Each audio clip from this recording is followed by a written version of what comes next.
So this couple had this dog. They've had it a very short while. And of course, we know very little to nothing about this dog, about the history. I'll give you all the things that could have happened and why. So anyway, husband was worked a swing shift. So he was gone from I think it was noon or 2 to 10 or whatever. Anyway, he gets home at 11:15, walks in the house. It's quiet. And he finds his wife literally on the floor, mauled to death, literally mauled to death by this dog. And he calls 911. If you go, you could check out the piece on Inside Edition, just Inside Edition dog mauling. That's how I searched for it.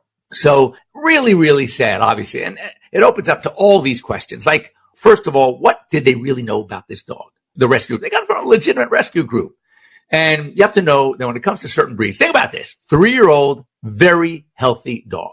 What do you think the main reason that a 3-year-old healthy dog is going to be brought in to a shelter for adoption, rehoming? You think it's truly because they had a kid that was allergic? I don't think so. How about behavior? And I'm sure this dog had exhibited behavior problems. It probably, knowing it was a Presa Canario, my hunch is wasn't neutered, 3-year-old male, and they bring it into a shelter. So of course the shelter is not going to adopt it out without neutering. And the shelter claims, and maybe rightly so, this dog showed no evidence. But you have to understand that in a situation like this, where there's a lot of different stimuli going on all the time, some of the dog's natural innate behavior, because of that, all right, is going to be subdued. So you can't always make that judgment. And there's no way that the shelter staff and the shelter environment can duplicate every scenario that this dog is going to encounter, or maybe already did encounter in its prior home, to the point where they know they can predict this dog's true behavior.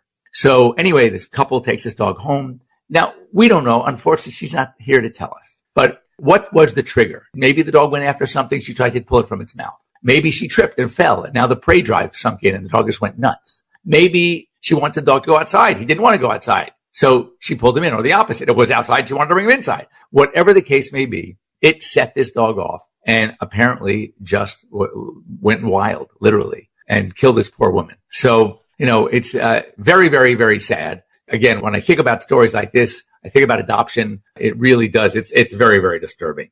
So, anyway, terrible way to start your day. I'm sorry about that. But you need, again, of course, adopt, don't shop. We want you to get out there. We want to give these dogs new homes. But I mean, from a shelter perspective, it's very important to really do your homework and know, and ask yourself the same question. Legitimately, why? Do you think that the shelter would have even kept this dog if this family, whoever brought the dog in, said, oh yeah, and he's bitten 4 people and we can't train him. We took him to train. Of course not. They're going to put him right to sleep. So instead they lie and they, oh no, he's the best dog. We had to move, and because we had to move, and then they wouldn't allow dogs. And I mean, that's a bunch of, you know what. So, especially with these aggressive dogs, it is or these known breeds, it's very important for these shelters and these rescue groups to really, if anything, if there's any doubt, even minimum doubt, okay, you got to be careful, because some of their behaviors in the shelter, rescue, many other dogs, many other people's situation might be inhibited.